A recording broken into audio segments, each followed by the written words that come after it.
நம்ம கடந்த சில வாரங்களாக யோகத்தினுடைய அங்கங்கள் என்னன்னு பார்த்தோம். அதில் யமம் அப்படிங்கிறத பற்றி பார்த்தோம். இன்றைக்கி நம்ம நியமம் அப்படின்னா என்னன்னு பார்க்க போகிறோம். நியமமும் 5 பகுதிகளாக கொண்டது. முதல் சௌச்சம், அதாவது தூய்மை, அகத்தூய்மை, புறத்தூய்மை ரெண்டுமே சௌச்சத்தில் வரும். அடுத்து சந்தோஷம், கண்டென்ட்மெண்ட்டு சொல்லுவாங்க, அதாவது திருப்திப்படுதல். அப்புறம் தவம், அதாவது வேள்வி செய்தல். இதில் வேள்வி செய்தல் அப்படின்னா, தவம் செய்வது அப்படின்னா நம்முடைய காரியங்களை ஒழுங்காக நாம் செய்வது. அடுத்தது சுவாத்தியாயம், தன்னை அறிவது. ஈஸ்வர பிரணிதானம், அதாவது தனக்கு மேலே இருக்கும் ஒரு சக்தியிடம் தன்னை ஒப்படைப்பது, அதாவது சரணாகதி அடைவது. இன்றைக்கி நம்ம பார்க்க போகிற ஆசனம் உத்தீத திரிகோணாசனா பார்ஷ்வா. உத்தீதம் அப்படின்னா நின்று கொண்டு செய்வது. திரிகோணம் என்றால் 3 கோணங்கள் வரும் அந்த ஆசனம் பண்ணும் பொழுது.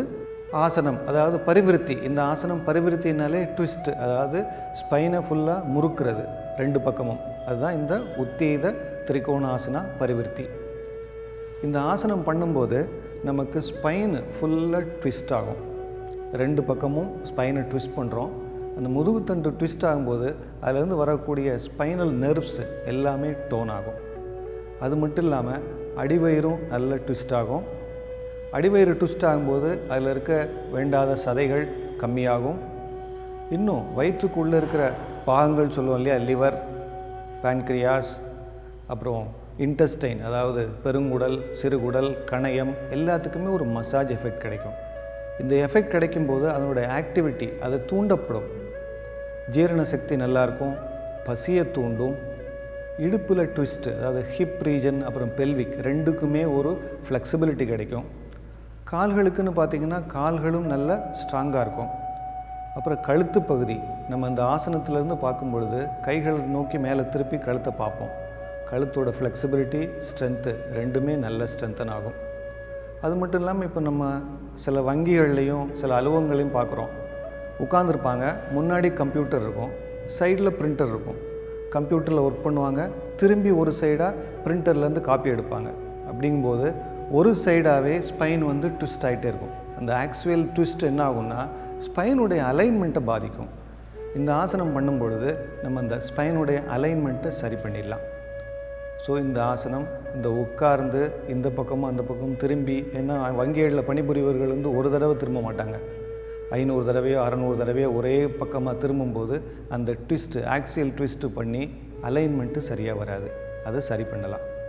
இப்போ இந்த ஆசனம் கிளாசிக்கலாக எப்படி பண்ணலாங்கிறத பார்ப்போம். அது மட்டும் இல்லாமல் கிளாசிக்கல் இல்லாமல் ஒரு மாடிஃபிகேஷனையும் சேர்த்து இன்றைக்கி நம்ம பார்க்கலாம்.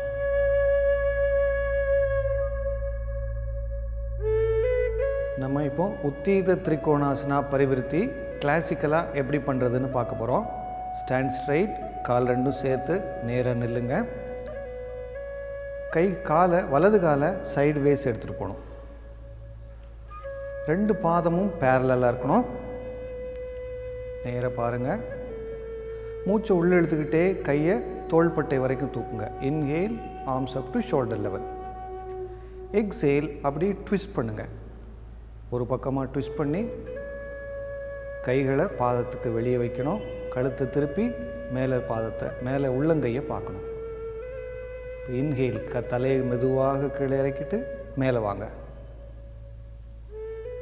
இப்போ இந்த பக்கம் பண்ணலாம். எக்ஸேல், இந்த பக்கம் போங்க. பாதத்துக்கு வெளியே கைகளை வைக்கணும். கழுத்தை திருப்பி மேலே பார்க்கணும். இன்ஹேல், கழுத்தை திருப்பிட்டு அப்படியே மேலே வாங்க. அன்ட்விஸ்ட் பண்ணிட்டே மேலே வரணும். எக்ஸேல், கைகள் ரெண்டையும் கீழே போட்டுருங்க.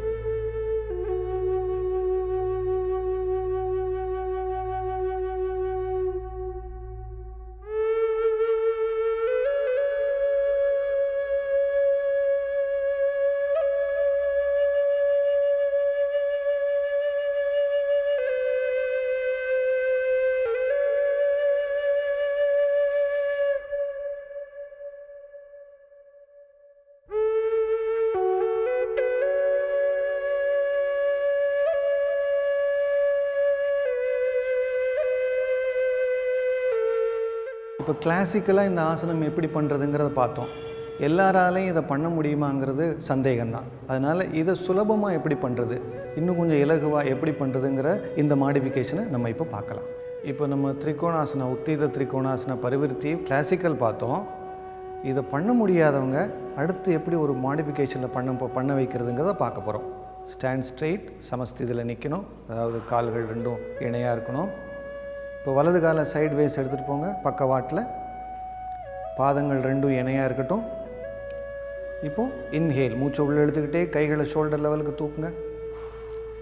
எக்ஸேல், ட்விஸ்ட் பண்ணிட்டு போங்க இடது பக்கம், இடது காலை மடக்கிக்கிட்டே போங்க. இப்போ கைகளை பாதத்துக்கு வெளியே வச்சு மேலே பாருங்கள். இப்போ இன்ஹேல் பண்ணும்போது தலையை கீழே இறக்குங்க, மேலே வாங்க, அன்ட்விஸ்ட் பண்ணிட்டே காலை ஸ்ட்ரைட் பண்ணிடணும்.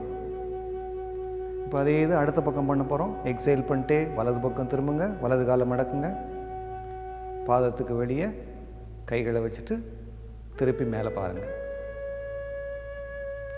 இப்போ இன்ஹேல் பண்ணும்போது தலையை மெதுவாக கீழே இறக்குங்க, கழுத்து திருப்பி இன்ஹேல் மேலே வாங்க. எக்ஸேல், கைகள் ரெண்டையும் கீழே கொண்டு வந்துடுங்க.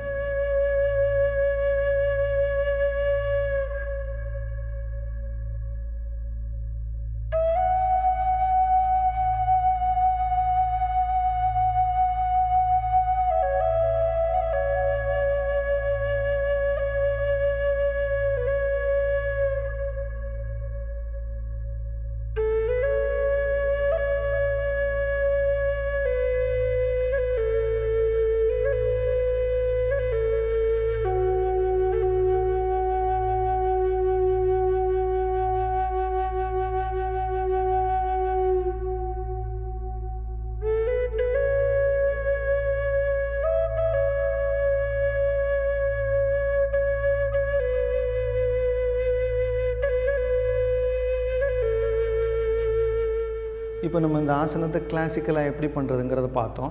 நீங்களே பார்த்துருப்பீங்க, ட்விஸ்ட் பண்ணும்போது எவ்வளோ தூரம் அந்த ஸ்பைன் வந்து முறுக்கி ஒரு பக்கமாக போகிறது, அடிவயிற்றில் எந்த அளவுக்கு அது ஒரு அமுக்கத்தை கொடுக்குறது, அதே மாதிரி கழுத்து மேலே திருப்பி பார்க்கும்பொழுது கழுத்தோட ஃப்ளெக்சிபிலிட்டி, ஸ்ட்ரென்த்து எல்லாமே இதனால் நம்ம பண்ண முடியும். அடுத்து இன்னொரு மாடிஃபிகேஷன் பார்த்தோம். எல்லாராலையும் இந்த அளவுக்கு திரும்பி கிளாசிக்கல் பண்ண முடியாது. அவங்க வந்து ஒரு காலை மடக்கி அதே பாஸ்டரை பண்ணால் என்ன பெனிஃபிட் அதில் கிடைக்குதோ சேம் பெனிஃபிட் கிடைக்கும். அவங்க பண்ண முடியாதவங்க காலை மடக்கி இந்த ஆசனத்தை பண்ணலாம்.